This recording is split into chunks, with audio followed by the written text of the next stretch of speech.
nós vamos tratar de um assunto soleníssimo. Vamos falar sobre o juízo final. E vamos basear esta mensagem em Apocalipse capítulo 20, versos 11 a 15.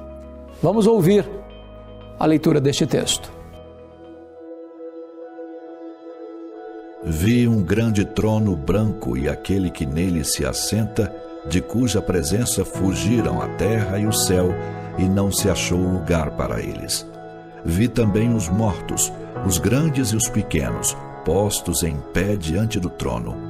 Então se abriram livros, ainda outro livro, o livro da vida foi aberto, e os mortos foram julgados segundo as suas obras, conforme o que se achava escrito nos livros. Deu o mar os mortos que nele estavam. A morte e o além entregaram os mortos que neles havia, e foram julgados, um por um, segundo as suas obras. Então a morte e o inferno foram lançados para dentro do lago de fogo.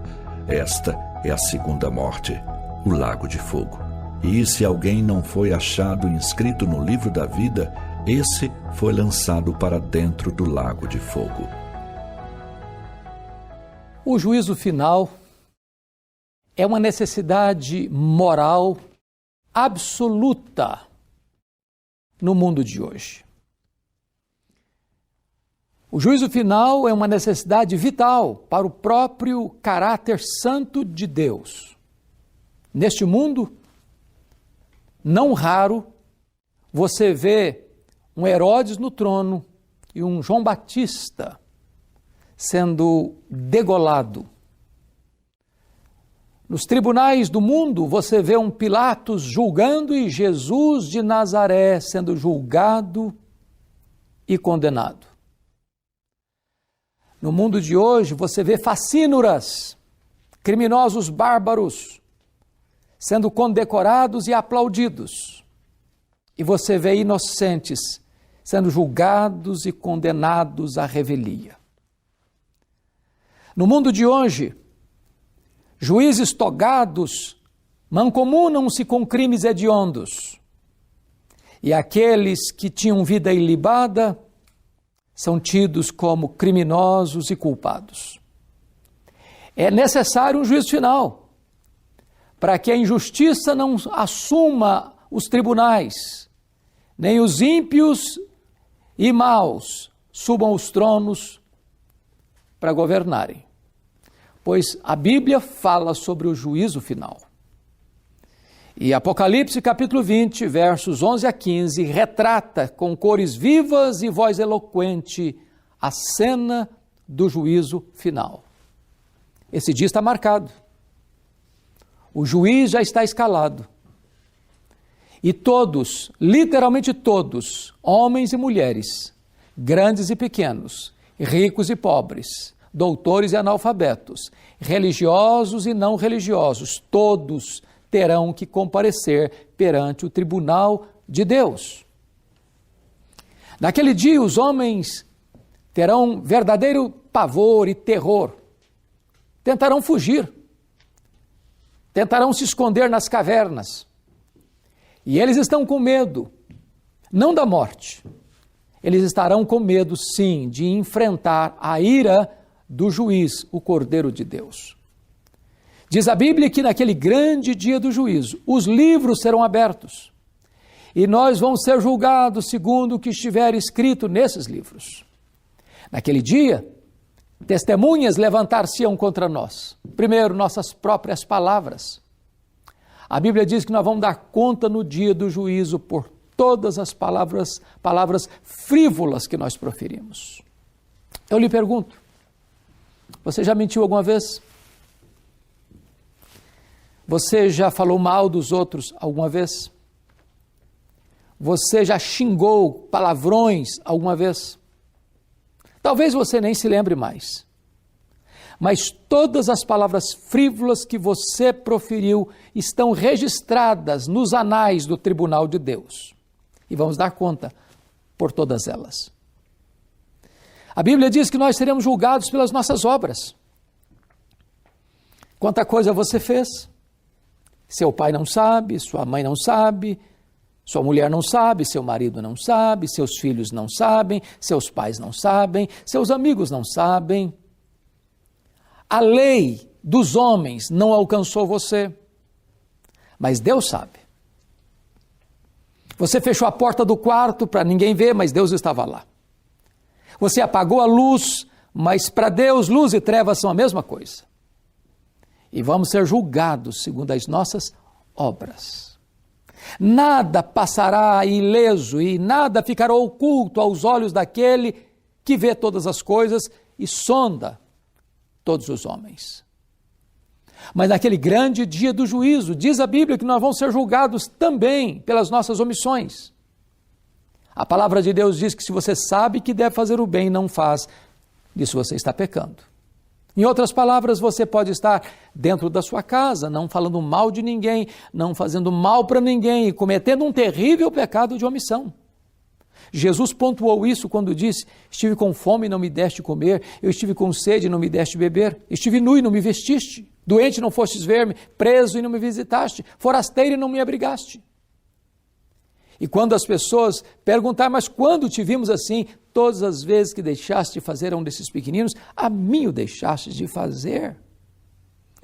E a condenação para aqueles que cometeram o pecado da omissão é gravíssima. É a condenação eterna, é a separação para sempre da face de Deus. Mas mais do que isso, diz a Bíblia que no dia do juízo nós seremos julgados pelos nossos pensamentos, desejos e intenções do coração. O único tribunal que tem competência para julgar foro íntimo é o tribunal de Deus. Quantos pensamentos povoam a sua mente todos os dias? Quantos desejos sujos, malignos, perversos, pervertidos passam pela sua mente e pelo seu coração que você não tem coragem de contar para o amigo mais íntimo, pois Deus conhece o seu coração e julgará os segredos do seu coração. Dia do juízo, quando tudo isso virá à tona e tudo aquilo que está escondido será proclamado dos eirados à plena luz do sol. Talvez você pergunte, bom, por esses quesitos e por esses critérios, quem pode escapar? Quem pode ser inocentado? Quem pode sair deste tribunal justificado? E eu posso lhe garantir que por esses quesitos todos nós, indistintamente, seremos culpados. Porque o requisito que Deus exige é 100% de perfeição. A alma que pecar, esta morrerá, diz a Bíblia. A Bíblia diz que Deus não inocentará o culpado e todos são culpados. Talvez esta palavra deixe você numa situação até de desespero, de angústia, de um beco sem saída. Mas eu tenho uma boa nova para lhe dizer, porque está escrito nesse texto que um outro livro então será aberto, o livro da vida do Cordeiro. Se alguém não for encontrado com o seu nome escrito neste livro, será lançado para o fogo eterno. Condenação eterna. Porém, se o nome estiver escrito no livro da vida, este não será condenado, mas desfrutará da bem-aventurança eterna. Como ter o nome escrito no livro da vida? No momento em que você crê no Senhor Jesus Cristo, que você sai da morte para a vida, do império das trevas para o reino da luz. No momento em que o Espírito Santo regenera o seu coração e dá para você uma nova vida, você nasce na família de Deus. Você então faz parte da família de Deus. Você então sai da potestade de Satanás, do reino das trevas, da condenação sob a qual você vivia, porque você estava morto nos seus delitos e pecados. Você estava contaminado pelos seus pecados, você estava condenado pelos seus pecados, mas agora você é justificado. E então seu nome está escrito no livro da vida. A penalidade que você deveria receber, Jesus recebeu em seu lugar. Na cruz ele pagou a sua dívida. Ele quitou o seu débito. Ele levou sobre si, no seu corpo, no madeiro, os seus pecados e deu um grande brado: está consumado, está pago. Se você está em Cristo, nenhuma condenação haverá mais sobre a sua vida. Hoje você pode ter a convicção de que naquele grande dia do juízo, você será colocado diante do juiz e ele vai dizer para você: vinde, bendito do meu Pai, entre na posse do reino que te está preparado desde a fundação do mundo. Aquele dia para você não será de trevas, mas de luz, não de dor, mas de alegria imensa e indizível. Agora mesmo eu quero orar por você e colocar a sua vida diante de Deus. Pai, eu te peço que tu apliques a tua palavra ao coração daqueles que nos acompanham e nos assistem, para que eles possam crer em Jesus e receberem dele a vida eterna e passarem da morte para a vida. Assim oramos, em nome de Jesus. Amém.